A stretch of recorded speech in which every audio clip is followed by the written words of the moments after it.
You know what's interesting? When I became an atheist and got involved in like atheist activism, this is like mid-aughts when all those new atheist books were coming out and stuff. I felt really empowered by the word atheist. It's why I used it since that time. If you ask me what my religious label is, I would say atheist. And today, if you ask me that, it's not the way I would lead the conversation. So in terms of how the zeitgeist has changed, I feel like we did our job in the sense that being an atheist is not overall as stigmatized as it used to be. Now that changes depending on where you live, how old you are, what's happening in your life, in your community. But in general, if the idea of activism, atheist activism a couple decades ago was, we want to normalize this word. We want to make people comfortable with the idea that some people don't believe in God. In a lot of ways, that's kind of been accomplished in general, to the point where there are several members of Congress who are part of a secular free thought, like Congressional Free Thought Caucus. I mean, that's unbelievable. But one of the amazing things about that is, as you know, the goal of any movement is to make itself obsolete because you accomplished your goals. And what's amazing about atheists is that we don't really talk about atheism per se. Meanwhile, church-state separation, the fight for religious liberty for everyone and not just conservative Christians, that's become almost an accepted talking point of many people, especially on the political left. So candidates for office, they may not reach out to atheists specifically, but a lot of their platforms will say, we don't want, religion dictating how we live our lives, how we run our schools.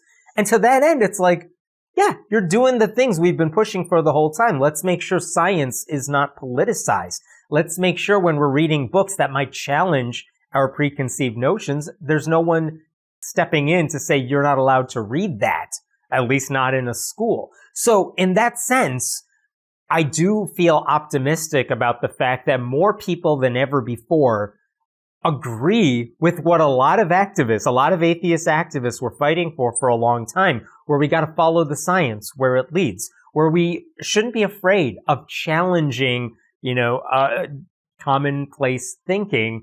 That is happening even if people are not using the word atheist as much as I would like them to. If you look at surveys, I mean, this is amazing. If you look at surveys of religion, the percentage of Americans who are atheists, it has gone up over the past couple decades, but not by much. Like it's the low single digits, maybe a little higher.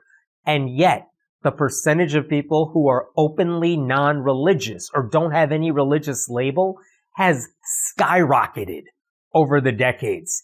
It is unbelievable how many Americans no longer have a religious label.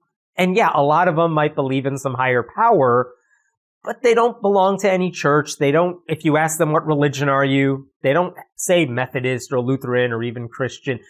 And in that sense, it's like, do you count that as a success if you're an atheist? I do, because I was never looking for them to join my club, but I wanted them to unleash I wanted the grasp of religion to come off of them. And they've let it go in large, important ways. And that, I feel like that's a success. You know what's funny? When I was in college, I used to hear the word interfaith and I would cringe on the inside or roll my eyes at the thought of it. But if we look at the interfaith movement, and maybe interfaith is the wrong word because atheists should be included in that, and the word faith kind of negates us. But if the argument is there is one group of people, usually conservative Christians, who are trying to to manipulate the country so it is all under their umbrella, there's a large group of people, including a lot of Christians, who say, I don't want that. I want to believe what I want to believe, but I don't think our policies should be dictated based on what I believe. And there are a lot of Muslims and Christians and people with no religious label at all who agree with that principle of church-state separation, and that, you know what, we have a lot of very serious, very meaningful disagreements about religion, And I'm not saying those are not important, but on certain goals, church-state separation, for example, we are all on the same page. So let's work together towards those goals. And on that front, which is where I see a lot of the interfaith movement going these days, it's like, you know what? I agree with you. I want to be on your side on that. And you know what? If there is a Christian preacher, a progressive Christian preacher who is saying, let's address racial injustice, let's fight for rights of LGBTQ Americans, it's like, yeah, I want to be on your side. Even if I don't necessarily love the language you're using for that, we are on the same page and we're fighting this different but bigger battle. And I'm not saying the religious arguments are not important, but you know what? Let's talk about that over beer later tonight. For now, we got a job to do. And on that front, I have no problem anymore, certainly not as much as I used to, when it comes to supporting interfaith movements, supporting the work they do. All the critiques I used to have about interfaith movements, like these people dismiss atheists or they take God too seriously. I feel like there are so many other battles that seem bigger and more pressing that I would much rather address. Honestly, I found this interesting in my work as well. I spend so little time these days trying to debate religion with anybody. I just don't. I don't talk about religion. I don't talk about beliefs. What I'm interested in is, what are you doing with those beliefs? And so if some other Christian somewhere says, you know, I accept the divinity of Jesus, and because of that, I support the rights of LGBTQ people. I think a woman should be able to make her own choices because it is antithetical to what Jesus taught to tell her what to do. I'm not saying I follow the logic per se, but you know what? The arguments about religion that we used to have so much of in the early days of like YouTube and the atheist movement per se, those don't seem as important to me, and I can save those for later because we got a bigger monster to fight. It's like triage, isn't it? Yeah, it's very much like triage because we have to deal with emergencies right now. And, you know, politics makes strange bedfellows and whatnot. And there are so many people I disagree with about religion, but we agree on the issues and the stuff that actually affects us on a day-to-day basis. And if they want to save my soul down the road, okay, fine, whatever. We can have that discussion after I've had many drinks or something like that. That's fine. But I don't care about that right now because we have a different issue to fight. And the amazing thing is that alliance of people who have nothing in common has been pretty successful. I'll tell you what, one thing I have noticed over the past several years is that when it comes to lawsuits dealing with civil rights issues, abortion rights, LGBTQ rights, atheist groups are doing more to work with progressive religious organizations when it comes to asking the Supreme Court to rule a certain way, asking any judge to rule a certain way. You see more alliances between those organizations. Whereas in the past, if an atheist group somewhere said, we want to fight this church-state separation battle, they would be pariahs. They would have to do it by themselves. That doesn't seem to be the case. I've seen so many legal briefs signed by like this atheist group. Here's a progressive Hindu group. Here's a Jewish group that also supports church-state separation. Many Christian groups too. And it's like, yeah, all these groups have a lot of differences. We take them very seriously. However, on these things, we are on the same page. And maybe that's a more convincing argument for a lot of judges.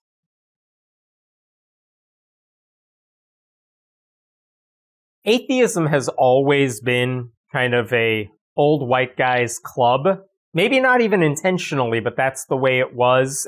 In large parts, that's the way it still is. I think if I ask a random person to name a famous atheist, they're probably going to point to an older white guy. Maybe an older white comedian instead of a scientist, if you want to get diverse. Here's the upside. What I have seen over the past several years, when it comes, think of any metric you want to. Who's writing books about atheism? Not a lot of people relative to the boom of a couple decades ago, but I have seen more books about atheism come out from academic researchers who span the gamut of diversity, from Black atheists specifically, from people who are coming out of a non-Christian religion and want to tell people about it. That's interesting. Those are voices that we did not hear all the time. What about on newer platforms? I mean, YouTube is not new, but I'll tell you what, I personally have seen so many amazing women, people of color, who know how to work the technology and do well on YouTube, who are speaking about religion from their perspective, which is one, I mean, say what you will about someone like Richard Dawkins, he doesn't come from that background. He can't speak to it from any personal place, but there are so many people who are able to do that and do it effectively. And if you go to TikTok, if you go to whatever is popular when people are seeing this video, what you find is that that is not the place where older white guys thrive. And I don't even say that in a disparaging way. It's that new technology, new mediums brings in new voices. And a lot of times they're younger voices. A lot of times they are voices that were shut out for whatever reason in the past. I mean, when it comes to book publishing, when we think of old white atheists, it's because of the books they wrote. Well, guess what? You need an editor for those books. You need an agent. You need a publisher. What do you need to make a video online? What do you need to make a TikTok or something? You need maybe a phone, and all of a sudden those barriers come down. So I'm grateful. I am optimistic that the voices of atheism are not just one select group of people. It is more diverse. Now, here's the tricky part.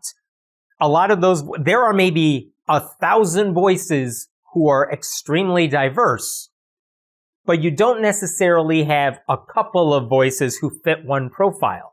And the upside is that those 1,000 voices reach a hell of a lot of people. They reach people that you and I probably couldn't reach on our own, but they're not as famous as, name your atheist, insert atheist here. So they don't have the reach of a singular person. But when you combine all those voices, more people are learning about atheism, about the criticisms of religion from different voices and different perspectives, which again goes back to why are more people walking away from organized religion? It's because they're learning about it, not from some atheist who only has one idea of what religion looks like and says, oh, religion is when you believe in some dude in the sky. That's a very narrow perspective. But when you have someone saying, I used to be a Jehovah's Witness, I used to be a Mormon, I used to be an evangelical, and this is what I had to deal with, someone's going to see that and say, oh my God, that is my experience.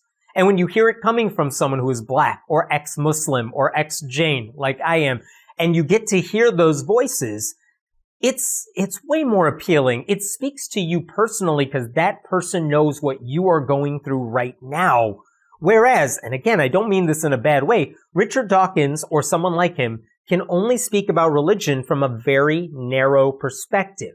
And even if they try to encompass religion, a book like The God Delusion, it has to be superficial. It has to talk about a lot of things, not in much depth. But what I love about the voices I hear on YouTube or listen to podcasts from, those are voices that can dig a mile deep and they really get into the weeds of what their religion was like. And those voices are not, white dudes in ivory towers. They are people who are living through it right now, who recently left a religion. I'm sometimes surprised by the number of subreddits that are dedicated to X blank. People who left a particular religious faith. There is an atheism subreddit, but it's not nearly as interesting as, say, the ex-Mormon subreddit, which has conversations on it that I don't see anywhere else because they speak the language. They know what's happening in their communities, and they are reaching an audience that I can't reach because I don't have that lived experience. I am actually compiling a list right now of all the state level or federal candidates for public office, trying to figure out how many of these people are openly non-religious. And I don't know any viewer here, how many people do you think are on the ballot in 2024 saying they are openly non-religious? And they won their primary, they are on the ballot. Maybe you think, maybe there's a handful around the country. It is literally in the hundreds. These are people running for state house, state senate, or maybe even higher at the federal level. But the fact that, you know what I haven't seen a lot of in recent years? Attack ads saying don't vote for that candidate because they're godless. It's just not a point of attack, because I think even political candidates know you don't go after someone's religion. It's going to backfire on you even if you try. And that may be true even in some red parts of the country. That's an incredible sea change from what it used to be years ago, when that would have been the first line of attack. Now, there will always be fights ahead. It doesn't matter who's in office, because there will always be ways to pressure them to do better. But in terms of getting the general public to accept something that I felt only a handful of atheists might have accepted in the past, that's an amazing thing. We've changed the culture because some people were speaking out about this stuff. It may have been unpopular, but they did it. More people started speaking out about it. They started adding their own flavor to it, telling people, I agree with this policy. I'm pushing for this policy, and I'm coming at it from a place maybe some of you are not familiar with, but some of you might know what my religious background is like. Or I'm a person of color, and this is where I'm coming from. So listen, some of you may not get it, but some of you do. And let me tell you why I think this way. That is really compelling. It's happening everywhere. And the fact that more people are doing it, and for other people, it's really, really hard. I mean, you've been doing this for a while. I've been doing this for a while. We're used to it. It's part of our persona. So the amount of courage it takes for a high schooler, a college student to put up their phone, make a video, post it, sharing their opinion and their background, where they're from, in a way that seems impossible to do decades ago, because telling people you don't believe in God, and here's why you don't believe in God, that felt like a death sentence in so many ways, but it seems so common now, and people aren't afraid to share their opinion about it, and that stuff connects. Like, I wish I had their ability to connect. I'm just not that good at the technology. However, it doesn't matter, because it's not about me, and it's not about you, and it's not about certain high popular atheists, you know? It's about spreading those messages, and more people are doing that work. And the fact that they're coming together, and there are certain things, like elections, that can bring everyone together for a common cause, it makes that even more popular than ever. So I'm really optimistic about the future, even though there are big fights ahead of us.